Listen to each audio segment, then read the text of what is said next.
I want to say here that our presence in this government is not by a mistake. There is no mistake about it. Their presence in government is by right, it's by decision. We made a decision to work with President Ruto, and that's why we're working with President Ruto. We are confident that we are working together with President Ruto to transform the economy of the country. The economy of the country was ruined by the previous regimes. The previous regimes borrowed excessively, and some of the monies that were borrowed by Uhuru were stolen. Auditor General Ouko told us that some money was stolen. Eurobond was stolen, about $1 billion was stolen. That is the truth. The records are there. These are the mistakes that happened in the past that we are trying to rectify together with President William Ruto.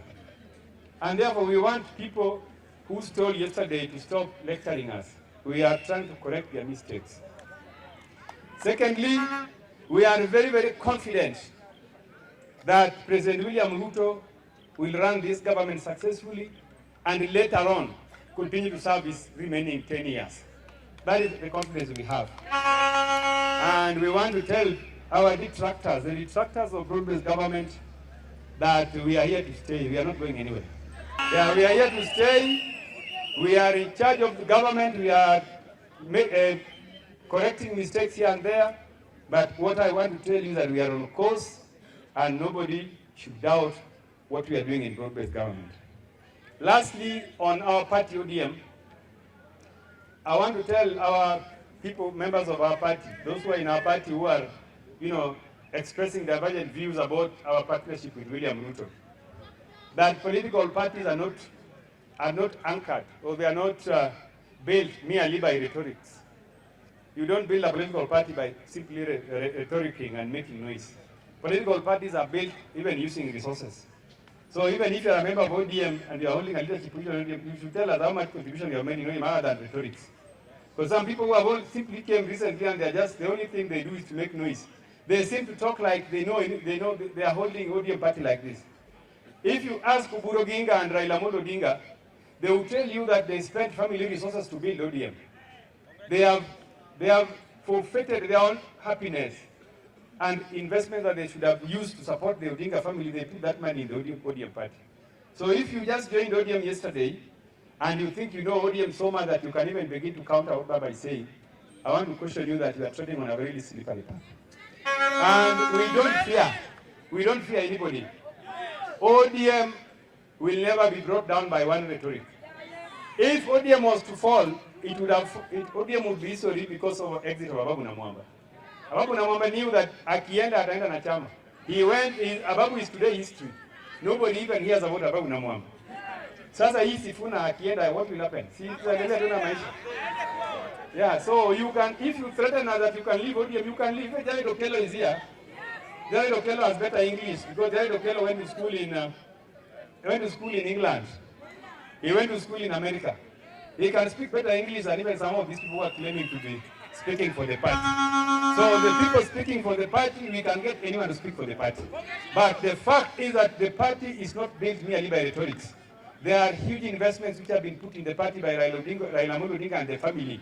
And these are things we cannot take for granted. When Baba speaks, we respond and we act accordingly because we know the sacrifices he has made and the investment he has put in the party.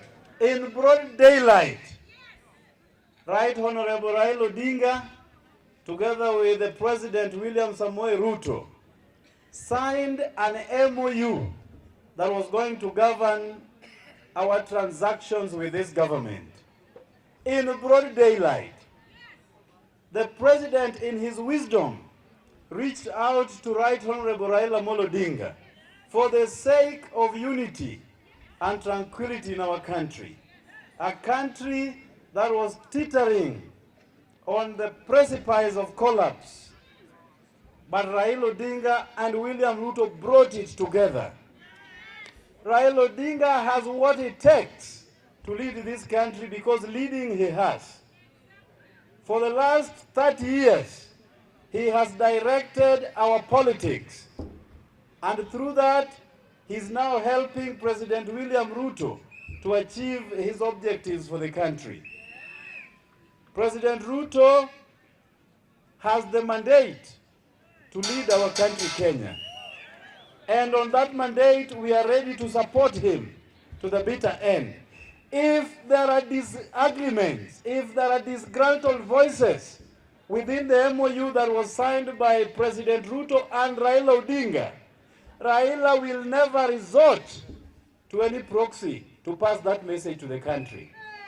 Raila signed that accord by himself in broad daylight, and they addressed our nation. And therefore, if there is any problem, it is Raila Odinga who will come out to tell us, not anybody else. And therefore, those who want to abrogate themselves the roles of communicating Raila's thoughts to this country, we will not listen to you. We will only read the lips of Right Honorable Raila Odinga.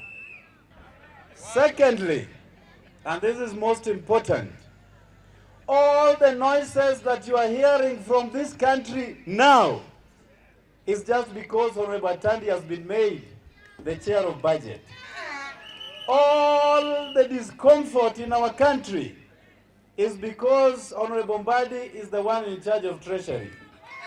All the noises echoed from across the plains and the highlands is because Honorable Wandai is in charge of energy. All this that you are hearing day in, day out is as a result of our own sister Dorcas Uduor occupying the office of the Attorney General. And all this that you are hearing is just because Raymond Omolo is the Internal Security Principal Secretary.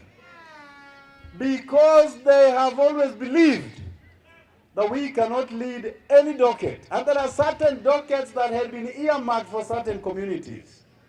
For 62 years, Aluo has never been a chairman of budget. That we have been waiting on the sidelines for 62 years for Honorable Atandi to be the chair of budget. That we have waited for 62 years for Mbadi to be declared the Treasury Cabinet Secretary. That for 62 years, Aluo has been made an Attorney General. And for 34 years, Luos have been waiting for Raymond Omolo to become the Principal Secretary in charge of Interior. So Ruto has done what no any other president has done to us as a community. If it was a jinx, then President Ruto has broken the jinx on our behalf. And therefore, we as a community, led by Right Honorable Raila Odinga, who has already delivered us to Ruto, we will not listen to anybody else, but listen to President Ruto and Right Honorable Raila Odinga. And if we get to a stage, and God forbid, that they will have certain disagreements, it is those two to communicate to us, up to and including withdrawal from that MOU, and not anybody else. So to my Luo community, let me make it clear. Let me be a bit more clearer. Those who are disgruntled by President Ruto, the moment Luos will disembark from this government, I assure you, they will all troop back to William Ruto. I can assure you that they will come back to President Ruto. And you will be isolated alone. And alone, you will be out in the cold.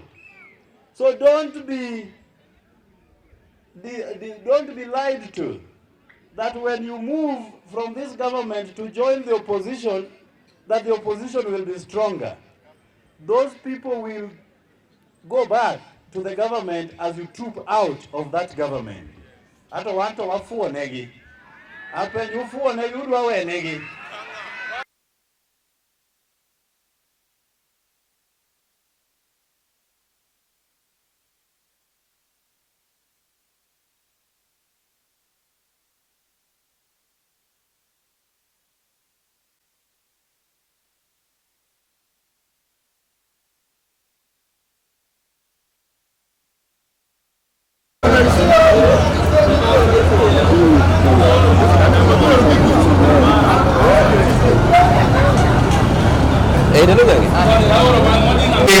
kendo jonyuol support school no maber, kendo gi ensure ni jopuonjo dhi tim mbele maber, gi ensure ni school odhi maber, kendo ok gikuod skund gi no marach. The NGCDF should start looking at how to ensure that our schools become CBC or CBE compliant. The simple said teachers, head of institutions rather, and teachers, all invited guests, parents and students, ladies and gentlemen, good afternoon. Good afternoon. It is with great honor and heartfelt gratitude that I stand before you today on behalf of the staff, students and parents of Boro Secondary School.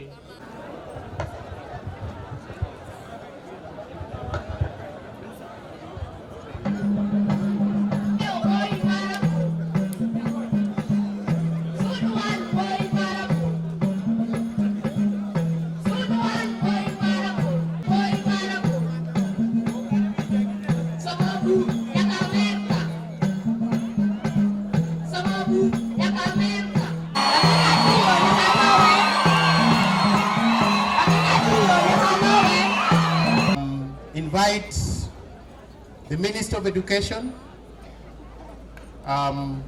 represented by our sub-county.